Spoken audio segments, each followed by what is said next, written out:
ఓం నారాయణ ఆదినారాయణ. అవధూత లీల. భగవాన్ శ్రీ శ్రీ శ్రీ వెంకయ్య స్వామి వారి జీవిత చరిత్ర నిత్యపారాయణ గ్రంథము. రచన సేకరణ శ్రీ పెసల సుబ్బరామయ్య గారు. గాత్రం గంటి రేవతి. సమర్పణ మండవ రవికాంత్. అధ్యాయం 29. మహాసమాధి అనంతరం లీలలు. 4వ భాగం. నెల్లూరు వాస్తవ్యులు చెరుకూరు రాజమ్మ గారికి ఒకప్పుడు అపెండిసైటిస్ ఆపరేషన్, అటు తర్వాత కొన్ని సంవత్సరాలకు ట్యూబెక్టమీ ఆపరేషన్ అంటే బిడ్డలు పుట్టకుండా చేశారు. 1985లో కడుపులో మంట, అన్నం తింటే డోకు, ఎప్పుడూ తలనొప్పి, కడుపులో గడ్డ ఉంది, ఆపరేషన్ చేయాలన్నారు డాక్టర్లు. 3వ పొట్ట కోయడం అంటే భయపడి బంధువుల సలహా మీద శ్రీ స్వామివారి సమాధిని దర్శించి దీక్షగా రోజుకు 108 ప్రదక్షిణాలు చేస్తూ తన కాలాన్ని లౌకికమైన కబుర్లతో గడపకుండా శ్రద్ధగా శ్రీ స్వామివారిని స్మరిస్తూ ఆశ్రమ పనులలో సహకరిస్తూ సేవించింది. అన్నం చూస్తేనే వాంతి వచ్చే ఆమె సమాధి దర్శనం చేసినది మొదలు మామూలుగా అన్నం తినడం మొదలుపెట్టింది. 5వ రోజు శ్రీ స్వామివారి సేవకురాలు స్వర్గీయ తులసమ్మగారి స్వప్నంలో కనిపించి ఆల్వార్గడ్డ తినమని చెప్పింది. ఆమె అలానే తినింది. ఆరోగ్యం బాగుపడింది.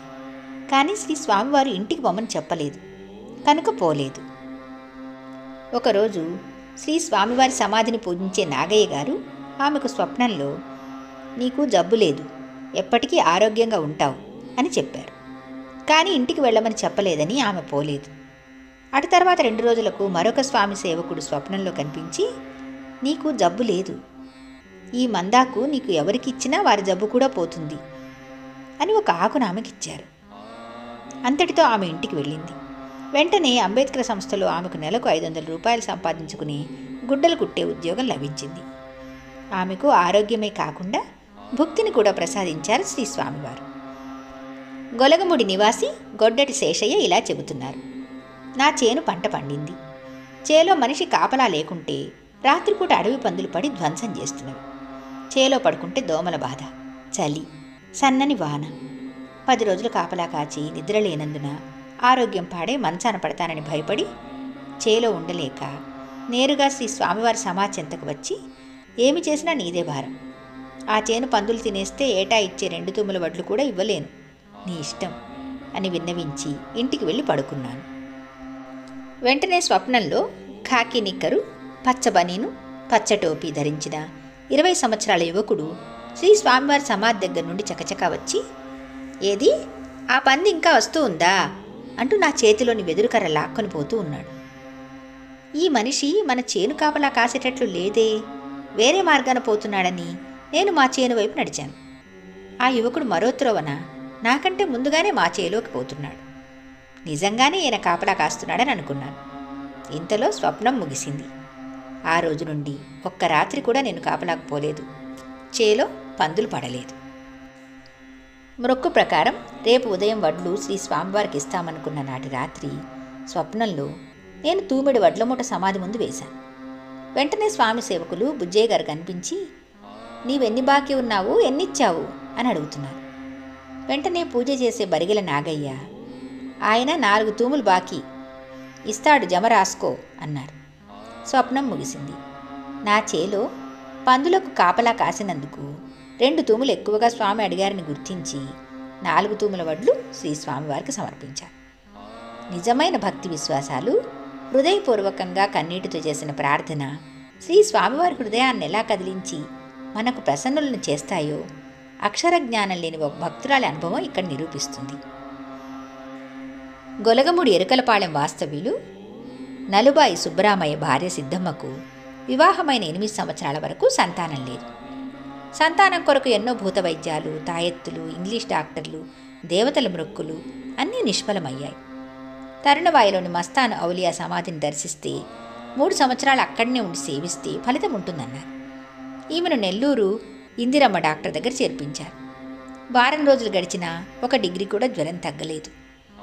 ఆహారం లేనందున చనిపోతుందని భయపడి ఇంటికి వచ్చేసింది. శ్రీ వెంకయ్య స్వామివారు గుర్తొచ్చి వారి దగ్గరకు వెళ్తానని ఇంట్లో వాళ్ళు వేడి నీళ్లు కాస్తాము, స్నానం చేసి పొమ్మన్నారు.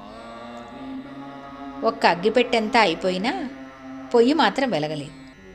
ఇది చూచి నేను చచ్చినా సరే కోనేట్లో మునిగి స్వామికి ప్రదక్షిణ చేస్తానని చిన్నగా వచ్చి అలాగే చేసి నాటి రాత్రి ఆంజనేయ స్వామి మందిరంలో పడుకున్నది.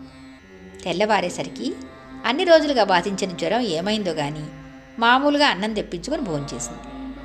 దాంతో ఆమెకు స్వామి ఎడ్ల దృఢ విశ్వాసం కలిగి స్వామివారు నాకు సంతానం ఇచ్చేదాకా నేను స్వామిని సేవిస్తానని దీక్షగా తన అన్నం తానే తయారు చేసుకొని తింటూ శ్రీ స్వామివారి ఆశ్రమంలోని చెట్ల క్రిందనే నివసిస్తూ మనుషులతో కలవకుండా నిరంతరం స్వామివారినే స్మరిస్తూ ప్రతినిత్యం 108 ప్రదక్షిణలు చేయసాగింది. ఒకరోజు ఈమె స్వప్నంలో వీళ్ళ చాకుడు పంది చేలలో పడితే రైతులు దాన్ని కొడుతున్నట్లు, దాన్ని హింసించవద్దని ఈమె వారిని బ్రతిమాలుతున్నట్లు, అప్పుడు శ్రీ వెంకయ్య స్వామి వారు వచ్చి దీనివల్లనే నీ కష్టాలన్నీ వచ్చాయమ్మా, దీన్ని బ్రతకనివ్వకూడదు అని చెప్పి శ్రీ స్వామివారే ఆ పందిని తీసుకుని వెళ్ళి సముద్రంలో పారేసినట్లు దర్శనమైంది. 35 రోజులు గడిచినా సంతానం ఇచ్చానని స్వామి చెప్పలేదని ఈమెకు తీవ్రమైన హృదయ వేదన కలిగి రోజంతా తనలో తాను దుఃఖిస్తూ అన్నం తినేందుకు గాని పాలు త్రాగేందుకు గాని ఆ బాధలో వీలు కాలేదట. నాటి రాత్రి స్వామి భక్తుడు కొర్రకోటి బుజ్జయ్య గారు వచ్చి ఈమెకు గాజులు తొడిగినట్లు స్వప్న దర్శనమైంది. కానీ నాకు స్వామి తన నిజరూపంతో దర్శనమిచ్చి ఒక మాట కూడా చెప్పలేదే, నేను ఇన్ని రోజులు చేసిన సేవ వ్యర్థం కదా, ఈ బ్రతుకెందుకు అని తీవ్రమైన ఆవేదనతో మరో రోజు కూడా ఆహారం తీసుకోలేకపోయింది. వెంటనే నాటి రాత్రి శ్రీ స్వామివారు స్వప్న దర్శనమిచ్చి పిడికెడు వక్కలు ఈమె పవిటి కొంగులో వేస్తూ సంతానం ఇచ్చాను, ఇక అన్నం తినవమ్మా అని ప్రేమగా పలికారు. అంతటితో దీక్ష విరమించింది. స్వామి చెప్పినట్లే సంతానం కలిగారు. ఆ బిడ్డకు శ్రీ స్వామివారి పేరు పెట్టాలనుకుంటే మరలా శ్రీ స్వామివారు స్వప్న దర్శనమిచ్చి మొదటి సంతానానికి మీ కులదైవం పేరు పెట్టుకుని రెండవ సంతానానికి నా పేరు పెట్టుకోమని సెలవిచ్చారు. నేటికి ఈమెకే బాధ కలిగిన శ్రీ స్వామివారి సమాధి దగ్గర నిద్ర చేసి వారితో మొరపెట్టుకుంటే వెంటనే ఆ రాత్రికే శ్రీ స్వామివారు ఈమెకు దర్శనమిచ్చి ఊరడిస్తారట. ఆమె విశ్వాసాన్ని మనమేమని వ్రాయగలం? 1985లో వల్లభరెడ్డి ఆదినారాయణ రెడ్డి గారికి కష్టాలన్నీ ఒకేసారి వచ్చాయి. ఆయన ట్రాక్టర్కు 2 సార్లు యాక్సిడెంట్ జరిగింది.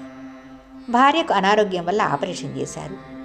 పంటలలో విపరీతంగా నష్టం వచ్చింది. ఏమి స్వామి, ఈ కష్టాలకు అంతు లేదా అని స్వామితో మొరపెట్టుకున్నారు. ఆనాటి రాత్రి ఆయనకు ఒక చిత్రమైన స్వప్నం వచ్చింది. ఆయనతో పాటు మరిద్దరూ నిండుగా ప్రవహించే ఒక నది ఒడ్డున ఉన్నారు. ఒకరు నదిలో దిగి కొట్టుకుపోతున్నారు. ఆయనను గట్టుకులాగడానికి మరొక ఆయన దిగుతున్నారు. నారాయణ రెడ్డి ఆయనను వద్దని వారిస్తున్నా వినకుండా దిగారు. ఆయన ఈయన ఇద్దరూ కొట్టుకుపోయారు. రెడ్డిగారు క్షేమంగా గట్టునే ఉండి చూస్తూ ఉన్నారు. కర్మఫలం బలంగా ప్రవహించే నదీ ప్రవాహం వంటిది. ఆ మనుషుల వలె తొందరపడి ప్రవర్తిస్తే కొట్టుకుపోయి ప్రాణాలు పోగొట్టుకుంటావు. ఓర్పు కలిగి నిరంతర నామస్మరణ ద్వారా కర్మ ఫలితం కాల ప్రవాహంలో కొట్టుకుపోయే వరకు, చెడ్డ కర్మ యొక్క ప్రవాహ బలం తగ్గే వరకు ఓర్పుగా ఉంటే సులభంగా సంసారమనే నదిని దాటగలవని సూచించారని రెడ్డిగారికి ఆత్మబోధ చేశారు శ్రీ స్వామివారు. వీరి భార్యకు నెల్లూరులో చేసిన ఆపరేషన్ పొరపాటైనందున ఆపరేషన్ కొరకు మరలా మద్రాసు తీసుకెళ్లారు. రెడ్డిగారు శ్రీ స్వామివారిని ప్రార్థించారు. ఆనాటి రాత్రి స్వప్నంలో వాళ్ల గ్రామస్తుడైన చిన్న మెకానిక్ అనే ఆయన వచ్చి, నీ కొరకు పెనవర్తిపోయాను, అక్కడ లేవు, ఇక్కడికి వచ్చాను. శిబి చక్రవర్తి వంటి వారికి విభూతినిచ్చి 3 నెలలలో నయం చేయాలనుకున్నాను, కానీ 7 నెలలు పట్టేటట్లు ఉంది అని అనడంతో, నా దయ వల్ల నీ కర్మక్షాళనం చేస్తాను, కానీ టైం పడుతుంది, ఓర్పు వహించు అని శ్రీ స్వామివారు చెప్పినట్లుగా ఉంది. డబ్బు ఖర్చు పెట్టడం గురించి రోసిరెడ్డితో అన్నారు. అయ్యా, 1 రూపాయి సంపాదించాలంటే ఎంత కష్టపడాలి, కాబట్టి దాన్ని మనం ఎంత జాగ్రత్తగా ఉపయోగించుకోవాలి. ఇది ఒక వంక లౌకికమైన ధనానికి, మరొక వంక పారమార్థిక ధనానికి సంకేతం. ఎంతో శ్రమించి పుణ్యం చేసినందువల్ల సద్గురు సన్నిధి లభిస్తుందని, దాన్ని వ్యర్థం చేసుకోకుండా జాగ్రత్తగా ఇది సన్నిధి అనే ఎరుకతో నిరంతరం జీవిస్తూ ఆ సన్నిధిని సార్థకం చేసుకోండని శ్రీ స్వామివారు హెచ్చరించారన్నమాట. ధర్మాధర్మాలను గూర్చి శ్రీ స్వామివారు ఎంత చక్కగా సెలవిచ్చారో చూడండి. స్వామి సేవకులలో 2 తగువులాట వచ్చింది. ఒకరిది ధర్మం, మరొకరిది అధర్మం. ధర్మాత్మనకు మద్దతునిస్తూ రోసిరెడ్డి, నీవిలా మాట్లాడడం మంచిది కాదు అని గట్టిగా అధర్మపరుని హెచ్చరించారు. మనకెందుకు వచ్చిన గొడవలే అని అంటూ ఊరకుండలేదు. ఆ రోజు రోసిరెడ్డితో శ్రీ స్వామివారు, రోసిరెడ్డి, నీకీరోజు ఒక లోకం వచ్చిందయ్యా అన్నారు. అంటే అధర్మాన్ని ఖండించి ధర్మానికి మద్దతునివ్వటం మన ధర్మం అన్నమాట. ఇలా చేసినందున అనంతమైన పుణ్యం ప్రాప్తిస్తుందన్నమాట. అలాగే అధర్మాన్ని యథాశక్తి ఎదుర్కోకుండా నిగ్రహించేందుకు కృషి చేయకుండా ఉంటే పాపమని కూడా అర్థం. నెల్లూరు సంతపేట వాస్తవ్యులు కొణిదెల నాగేశ్వరరావు చాలా సంవత్సరాల నుండి శ్రీ స్వామివారిని సేవిస్తున్నారు. శ్రీ స్వామివారి కార్యక్రమాలకు తన లారీ కానీ ట్రాక్టర్ కానీ తీసుకువచ్చి తానే స్వయంగా డ్రైవ్ చేస్తూ సేవను సమర్పించుకునేవారు. వారు తన అనుభవాన్ని ఇలా చెప్తున్నారు.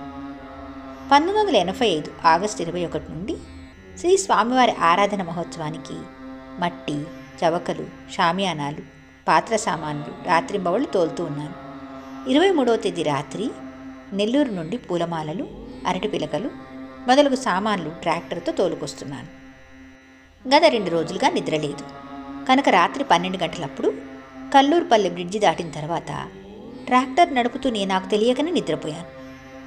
తర్వాత కొంతసేపటికి మెలకువ వచ్చేసరికి నా ముందు 20 గజాల దూరంలో పెద్ద రంధ్రం పడి ఉన్న గొలగమూడి బ్రిడ్జి ప్రత్యక్షమైనందున అదిరిపోయాను.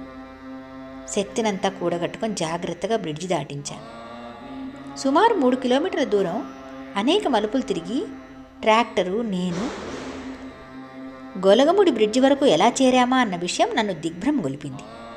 ఈ 3 కిలోమీటర్ల దూరం ట్రాక్టర్ నడపడమే కాకుండా నిద్రపోయి నన్ను పడిపోకుండా కాపాడిన రక్షకుడు నా హృదయ నివాసి కరుణామయుడైన శ్రీ వెంకయ్య స్వామి వారికి నేను ఆజన్మాంతం రుణపడి ఉన్నాను. నిజంగా మన శరీరం స్వామికి సమర్పిస్తే దాని రక్షణ భారం వారెలా నిర్వహిస్తారో ఈ లీల ద్వారా మనకు రుజువవుతుంది. మిగిలిన విశేషాలను తరువాయి భాగంలో చెప్పుకుందాం. భగవాన్ శ్రీ శ్రీ శ్రీ గొలగముడి వెంకయ్య స్వామి మహారాజుకి జై.